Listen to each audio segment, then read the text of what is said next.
Bien, chicos, esta es la clase que corresponde al tema de disoluciones. Este tema va de la mano con la descripción que hemos hecho del estado líquido, y lo que vamos a observar ahora es lo que pasa cuando se añade una sustancia a un líquido. Vamos a ver principalmente disoluciones en estado líquido, que son vitales para comprender procesos de equilibrio más adelante. Bien, ¿cómo es que ocurre ese proceso de disolución? Bueno, deben ocurrir a través de interacciones entre moléculas del soluto y del disolvente. Y el proceso se conoce como solvatación. El soluto es la sustancia que se añade al disolvente. El soluto está usualmente, está siempre en menor concentración, y el disolvente en mayor concentración. Entonces, cuando hablamos de soluto, podemos estar hablando en el clásico ejemplo de una sal en agua, pero también hay disoluciones líquido-líquido. Cuando tenemos el caso de líquido-líquido, elegimos el soluto en función de quién esté en menor cantidad. El proceso de solvatación ocurre entonces por interacciones de fuerzas intermoleculares que hemos estado revisando anteriormente. Y vemos aquí, por ejemplo, un cristal de cloruro de sodio que cae en agua, ¿no? Entonces empiezan a ocurrir esas interacciones de atracciones, y estas moléculas de agua entonces van solvatando o van rodeando los iones de cloruro y de sodio, y así van separando entonces el cristal. Aquí entonces esas fuerzas de atracción por cargas con el dipolo que forma el agua, entonces permiten que para el cloruro se alineen entonces los hidrógenos que son positivos, y en el sodio se alinean los oxígenos que son negativos. Y así, poco a poco, entonces las moléculas de agua van solvatando los iones hasta que separan el cristal. Si nosotros calentamos y evaporamos el agua, el cristal vuelve a formarse. Entonces, no todas las sustancias tienen la misma facilidad de disolverse en un disolvente dado, y eso está todo establecido ya en estudios, ¿no? de tablas de solubilidad. Una cosa también que es importante aquí, como ya les comenté, que en este caso el proceso es reversible porque podemos eliminar el disolvente. Ya hemos visto estas interacciones de las distintas sustancias dependiendo del tipo de átomos que forman las moléculas, y en química resumimos esas interacciones como lo igual disuelve lo igual. Si las sustancias tienen afinidad, cierta afinidad entre ellas, van a poderse disolver una en otra. De lo contrario, no van a ser afines, no van a disolverse. Entonces, entre compuestos orgánicos, por ejemplo, la fuerza que permite que haya una disolución es una fuerza de dispersión. Podemos tener entonces dipolos que también permiten que se disuelvan unas sustancias en otras. El enlace puente de hidrógeno, con el caso del etanol y el agua, que digamos, son infinitamente miscibles, se mezclan muy bien. Y las fuerzas iones dipolos cuando estamos disolviendo sales iónicas en agua principalmente. También podemos hablar de solubilidad por reacción. En química orgánica esto es un concepto que se utiliza bastante, porque si una sustancia reacciona con otra, se dice que hay solubilidad. Bien, otra cosa con la que nosotros nos podemos encontrar es con sales hidratadas. Son compuestos, sales como tal, sales binarias, pero que dentro de su estructura tienen cierta cantidad de moléculas de agua y se conocen como hidratos. Un hidrato, una sal hidratada usualmente tiene un color intenso, brillante. Las sales de cobre, por ejemplo, que son pentahidratadas, como el sulfato de cobre pentahidratado, tiene un color azul brillante. Y esta sal se puede calentar y esta agua está unida físicamente, así que por calentamiento simplemente se evapora y la sal pierde su color. se pone blanca. Pero luego cuando se vuelve a añadir agua, entonces atrapa las moléculas de agua correspondientes y vuelve a tomar ese color intenso.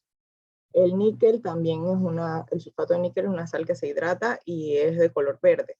Entonces, se pueden identificar a veces las sales incluso por los colores brillantes que tienen si se conocen cuáles son sus hidratos correspondientes. El proceso de cristalización es el proceso entonces inverso, en donde como dijimos, si evaporáramos el agua, entonces vamos a tener una cristalización. Vamos a tener que esos iones van a volverse a unir para formar una red cristalina. ¿Sí? Entonces, el proceso de disolución y de cristalización son procesos reversibles. Observen las flechas que van en ambas direcciones. ¿Sí? Entonces, el soluto y el disolvente se pueden disolver, pero también puede ocurrir el proceso inverso de cristalización. Y esto implica, como les digo, dos procesos que ocurren a la misma vez, a la misma velocidad, pero en direcciones opuestas. Algunas sustancias cristalizan insignificativamente, es decir, podremos decir que todo está disuelto, y otras sustancias prácticamente se quedan como cristal y casi no se disuelven. Y eso entonces se puede evaluar y darle una utilidad práctica en el momento de hacer algún análisis. Eso lo van a aprender más adelante. Como les decía, lo igual disuelve lo igual. Aquí estamos viendo entonces el proceso de solvatación nuevamente, donde las moléculas de agua rodean a los iones, alineándose, como ya les comenté, el lado más positivo del dipolo del agua hacia el cloro y el lado más negativo del dipolo del agua hacia el ion sodio. Si lo viéramos como colores de densidades electrónicas, el rojo como el área más negativa y el azul como el área más positiva, observen, ¿sí? Cómo se están alineando. Y observen entonces la glucosa, el agua y el naftaleno. El naftaleno tiene una densidad promedio 0. ¿Qué quiere decir? Que sus electrones están distribuidos equitativamente entre todos los átomos. Por lo tanto, no forma un polo, es una sustancia apolar. Entonces, si el agua es una sustancia polar, el naftaleno y el agua no se van a disolver. Porque no comparten esas interacciones electrónicas, no hay afinidad. Sin embargo, el agua y la glucosa sí, porque la glucosa también es capaz de formar dipolos que pueden ser afines al agua. Nosotros entonces podemos tener electrolitos, es decir, solutos que se disuelven por completo un 100%, y a eso le llamamos electrolitos fuertes. Pero también podemos tener electrolitos débiles que se disocian poco. Generan entonces un proceso reversible que vamos a estudiar más adelante, pero hay otros conceptos que debemos ver antes de llegar. ¿Qué es lo importante? Que recordemos que no todas las sustancias se disuelven de la misma manera en un disolvente dado. Eso es muy importante que lo tengan presente. Con respecto a la cantidad de soluto que nosotros podemos añadir a un disolvente, nosotros podríamos preparar soluciones insaturadas, saturadas o sobresaturadas. Como les he estado comentando, un disolvente tiene una capacidad máxima de disolver un soluto. Y esas capacidades ya están medidas y están listadas en tablas. Entonces, si yo a un volumen definido de disolvente le disuelvo la capacidad máxima que puede disolver, estoy preparando una disolución saturada. Si añado menos soluto, es una disolución insaturada. Y si añado más soluto del que se puede disolver, entonces estoy preparando una solución sobresaturada.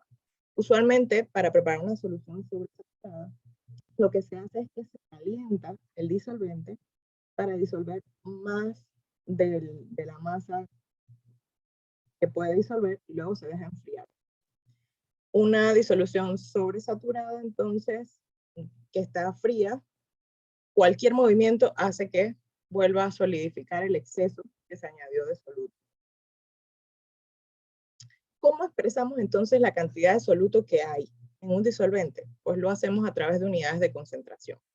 Estas 6 unidades de concentración en donde podemos expresar esa cantidad de soluto son muy sencillas. Observen, ahí están las fórmulas. Y podemos clasificarlas en las unidades de concentración porcentuales, que son independientes de la naturaleza del soluto. Es decir, yo puedo tener un compuesto, o una disolución, perdón, 5% de cloruro de sodio y otras 5% de glucosa, ambas en agua, y se preparan exactamente igual, 5 gramos en 100 mililitros. Sin embargo, cuando yo hablo de fracción molar, que es la X, ¿sí? Molaridad o molalidad, ahí está involucrado moles, y por lo tanto depende de la masa molar del compuesto. Aquí sí, dependiendo del compuesto, la preparación de la disolución varía. ¿Cómo hacemos entonces esas concentraciones? Pues bueno, dependiendo de los datos que nos da el problema, lo que nos pidan, utilizamos la fórmula correspondiente. En este ejemplo, nos dan una muestra, nos dan la masa del soluto, que está en menor cantidad, nos dan la masa de agua y nos piden porcentaje masa-masa. Lo que corresponde entonces es reemplazar, teniendo en cuenta que la disolución es la suma de soluto más disolvente. Entonces en el denominador hay que sumar tanto la masa del soluto como la masa del disolvente. Se hace esta operación matemática primero, luego se multiplica por 100 y se tiene entonces la concentración porcentual de esa disolución. En este ejemplo, piden entonces que se calcule molaridad. Aquí sí vamos a utilizar masa molar. Para una disolución que tiene 7,78 gramos de urea, esta es la fórmula de la urea, en 203 gramos de agua. Bien, la molaridad es igual a gramos de soluto entre la masa molar del compuesto por el volumen, pero en litros. Aquí nos están dando masa de agua y aquí vamos a tener en cuenta algo que muchos problemas, bueno, muchos libros no definen ni les van a recordar porque asumen que usted sabe, y es que a menos que se señale lo contrario, nosotros vamos a asumir que la densidad del agua es 1 gramo por mililitro. Por lo tanto, esta masa de agua podemos establecerla como la masa de la disolución. Y igualarla a mililitros y transformar esos mililitros a litros. Entonces serían 203 mililitros. Y entonces transformar ese mililitro en litro, que es el equivalente a correr 3 puntos hacia la izquierda, 0,203 como está aquí. También ustedes pueden escribir para el cálculo 203 y el valor numérico del prefijo mili. Mili vale por 10 a la menos 3 litros. Y ahí está. Sin necesidad de hacer un factor de conversión, ya tiene el número en la unidad que se requiere. Entonces resuelven el cálculo y obtienen la concentración molar de esa disolución. En el caso de molaridad, lo que se pide son kilogramos de disolvente. Entonces, estos gramos de agua deben ser transformados a kilogramos.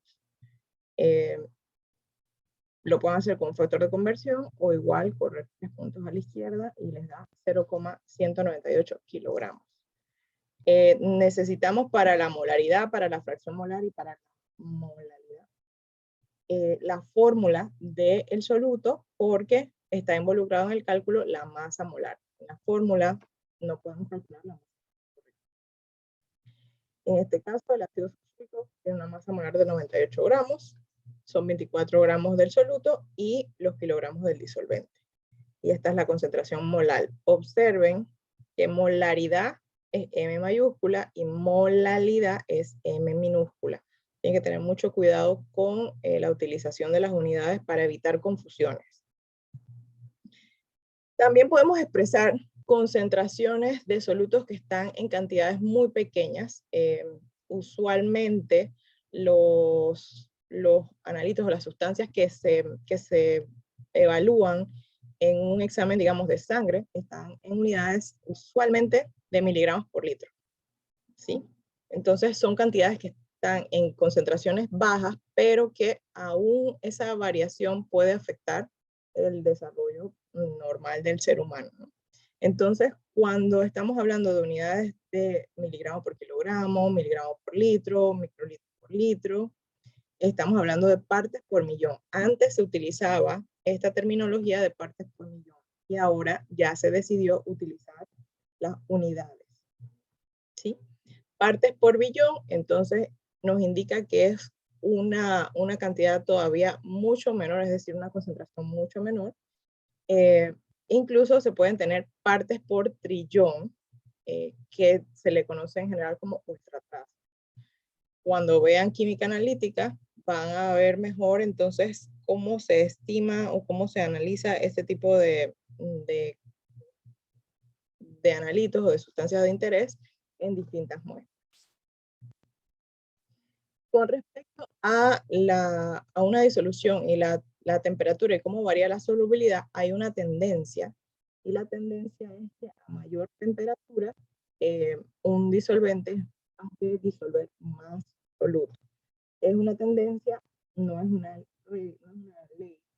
porque hay excepciones, como por ejemplo, aquí, a mayor temperatura disminuye su solubilidad. Son pocas las sales que tienen este comportamiento, pero existen. Por lo tanto, no se cumple que siempre vamos a aumentar la solubilidad. Hay excepciones. También podemos hablar de la solubilidad de los gases, que es importante, sobre todo en los medios acuáticos, cómo se disuelven los gases que permiten la vida acuática, como el oxígeno, ¿no? Entonces, lo que es la tendencia es que la solubilidad de los gases disminuye, un disolvente disminuye con la temperatura. ¿Sí? Esto es un tema de mucho interés porque con el tema del calentamiento global estamos teniendo elevaciones de temperatura, lo que implica entonces que el oxígeno disuelto en los mares puede estar desprendiéndose a la atmósfera, dejando la vida acuática sin la concentración de oxígeno necesaria y podría llevar a la extinción de las especies acuáticas. ¿Cómo estamos la concentración de gas? Bueno, depende de la constante que determinó el señor Henry y la presión con la que está disuelto el gas. Entonces, esta fórmula es muy sencilla. La concentración del gas en una disolución va a ser igual a la constante de Henry por la presión que ejerce el gas. Observen, aquí hay una tabla de las distintas constantes de Henry que les van a servir para poder calcular las concentraciones de estos gases. Hay listas mucho más extensas de otros gases, pero estos son los principales. Veamos acá. ¿Cuál es la concentración de nitrógeno disuelto en el agua en condiciones atmosféricas si la presión parcial del nitrógeno gaseoso en la atmósfera es de 0.78 atmósferas? Tenemos esta presión y tenemos entonces esta constante. Aquí pueden hacer una pausa, hacer el cálculo y verificar.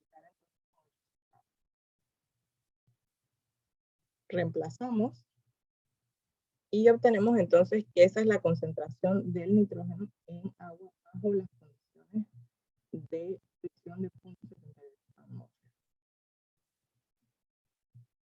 Además de expresar la cantidad de soluto que puede disolver en un disolvente, la presencia del soluto en un disolvente genera cambios en las características normales del disolvente. Y eso se debe a las propiedades coligativas. El término coligativo hace referencia a las propiedades del conjunto, ¿sí? De la mezcla. Y las propiedades coligativas, es decir, los cambios que experimenta el disolvente cuando está en presencia de un soluto, es la disminución de la presión de vapor, se genera una presión osmótica, un aumento del punto de ebullición y una disminución del punto de fusión. Veamos entonces cada una de esas propiedades. Raúl fue quien describió cómo cambia la presión de vapor de un disolvente cuando hay un soluto no volátil. ¿sí? Lo importante es que el soluto sea no volátil. Y lo describió de esta manera. La presión del disolvente en la disolución va a depender de la fracción molar y de la presión estándar. Cuando vemos este circulito aquí, hace referencia a presión estándar. Bien, observen entonces cómo tenemos la presión normal del estándar del agua, pero cuando hay un soluto, todavía hay que vencer la interacción que tiene el disolvente con el soluto para poder que las moléculas pasen al estado gaseoso. Como hay una fuerza adicional que vencer, eso toma más tiempo, hace que la presión de vapor entonces disminuya. Es decir, que el paso de las moléculas de la superficie al estado gaseoso sea más lento. ¿Por qué? Porque hay una interacción con el soluto que está disuelto. Veamos acá. Pregunta, ¿cómo cambiará la presión de vapor cuando se mezcla 50 gramos de azúcar con 117 mililitros de agua? Y nos da la presión de vapor de agua pura a 25 Celsius, que es 23,8. ¿Sí? Bien, entonces lo primero que hay que calcular es la fracción molar, pero del agua, no del disolvente. Entonces, igual necesitamos saber la sacarosa que está involucrada y la fracción del agua, entonces vamos a usar las de agua entre las. Y esa fracción se va a multiplicar por la presión y vamos entonces a tener la presión corregida o la presión ajustada por la presencia del soluto. ¿Okay?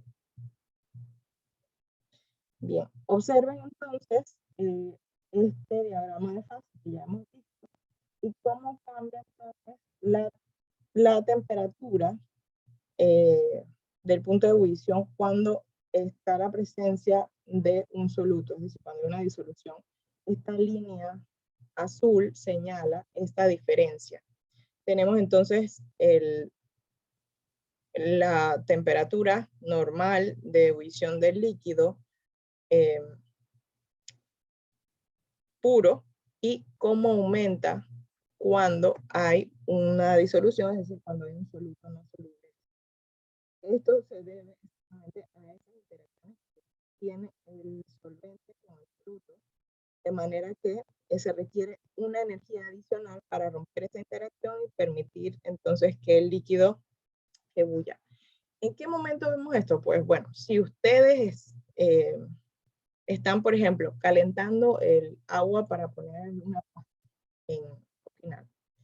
Si usted pone el agua sola y espera que ebulla, y en el momento que ebulle, antes de poner la pasta, añade sal, automáticamente la ebullición se detiene. Y hay que calentar un poco más para volver a alcanzar la ebullición. Es decir, se calienta más el líquido para alcanzar la ebullición y luego entonces usted añade la pasta. Pueden hacer esa pequeña práctica para que vean que inmediatamente apenas usted añade la sal, deja de ebullir. Y es por el efecto de la interacción que va a tener el líquido con el producto, que requiere un poco más de energía para volver a... Y pues también vamos a tener una temperatura de fusión un poco menor. ¿Sí? Entonces vamos a tener abatimientos en la temperatura, en las distintas temperaturas, ¿no? Un cambio de temperatura y eso se simboliza como un delta, un cambio de la temperatura. Y si ponemos PV es en la temperatura de ebullición y si es TF es en la temperatura de fusión del disolvente. ¿Ok? Entonces, se requiere siempre una constante, ¿sí? En este caso, de elevación del punto de ebullición. Aquí tenemos la tabla que corresponde. Y la molalidad, aquí este es M minúscula, es que el editor automáticamente pone la M mayúscula. Y se necesita la molalidad de la disolución estudiada para ver qué tanto cambia esa temperatura. La pregunta, aquí hay que ser muy cuidadoso porque los problemas pueden decir, ¿cuál es el cambio? Es decir, ¿cuál es el delta T? Pero también le pueden decir, ¿cuál es la nueva temperatura de ebullición? Entonces, ese delta que se calcula debe sumarse a la temperatura de ebullición estándar. Y eso es, hay que tenerlo hay que ser muy cuidadoso para saber reportar la respuesta correcta. ¿Sí? Aquí, por ejemplo, ¿cuál será el punto de ebullición de una disolución que contiene 651 gramos de etilenglicol en 2.505 gramos de agua? Nos da la masa molar del etilenglicol y la constante de elevación de la temperatura de ebullición, que es 0,52 para el agua. Calculamos la molaridad y luego aplicamos la fórmula. Esto indica que el cambio en la temperatura de ebullición es de 2,18 Celsius, es decir, que el agua ya no va a ebullir en condiciones estándares a 100 Celsius, sino que va a ebullir a 2,18 grados más. Por lo tanto, la respuesta correcta va a ser la suma de la temperatura estándar más el delta calculado. Porque la pregunta es el punto de ebullición, no el cambio de temperatura. Entonces, mucho cuidado con eso. También, como les comenté y vimos en el diagrama de fases, vamos a tener entonces un abatimiento en el punto de fusión. Vean que la estructura de la fórmula es exactamente la misma, solo que utiliza la constante de abatimiento, ¿no? de la temperatura de fusión. Para este mismo ejemplo, tenemos entonces cuánto sería... vamos a calcular entonces cuánto sería el punto de congelación. No el cambio en la temperatura, sino el punto de congelación. Tenemos entonces la molaridad y ahora vamos a multiplicar esa constante por la molaridad. Y vamos a tener que la disminución en la temperatura de fusión va a ser de 7,79 grados Celsius. ¿Qué quiere decir eso? Que el agua no se va a congelar a 0 grados, sino que va a congelar 7,79 grados por debajo. Por lo tanto, cuando estimamos la temperatura de fusión, lo que hay que hacer es una resta. Y esta va a ser entonces el punto de congelamiento nuevo del agua. Es lo que se busca justamente con los anticongelantes, sobre todo en países fríos, donde caen las temperaturas a 0. Si se utiliza un agua común y corriente, a 0 se congela el sistema de enfriamiento del auto. Eso es un problema. Entonces se le añade anticongelante para evitar que aunque hayan esas temporadas frías, el agua se congele dentro del automóvil, ¿no? El agua de enfriamiento. Igual que si hace mucho calor, tampoco se evapore y revienta alguna manguera o alguna línea del automóvil, sino que como tiene que calentar más, entonces puede absorber calor y no va a tener ese problema de que se revienten líneas o algo así. Bien, entonces aquí están las constantes para el punto de ebullición y el punto de congelación o el punto de fusión para distintos disolventes. La otra propiedad coligativa es la presión osmótica. Observen que tiene una forma muy parecida a la ecuación del gas ideal, ¿sí? En donde la presión osmótica la simbolizamos con el signo pi.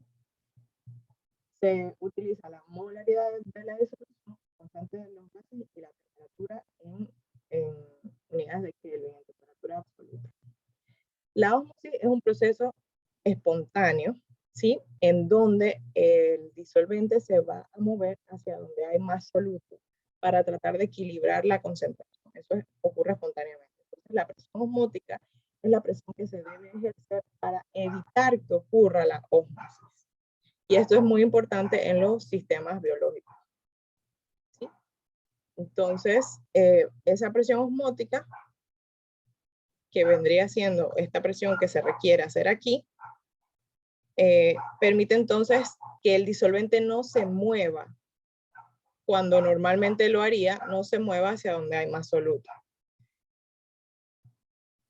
¿Por qué? Porque podría pasar entonces, bueno, pasa si hay muchos cambios en las concentraciones de solutos en la sangre. Si fuera, por ejemplo, el glóbulo rojo, que tiene unas características bastante especiales, Si afuera hay alta concentración de soluto, el agua dentro del glóbulo rojo sale y se pierde entonces ese glóbulo rojo. Pero lo contrario también ocurre y el agua puede entrar al glóbulo rojo y también puede llegar al punto de que se daña por completo, se explota el glóbulo rojo.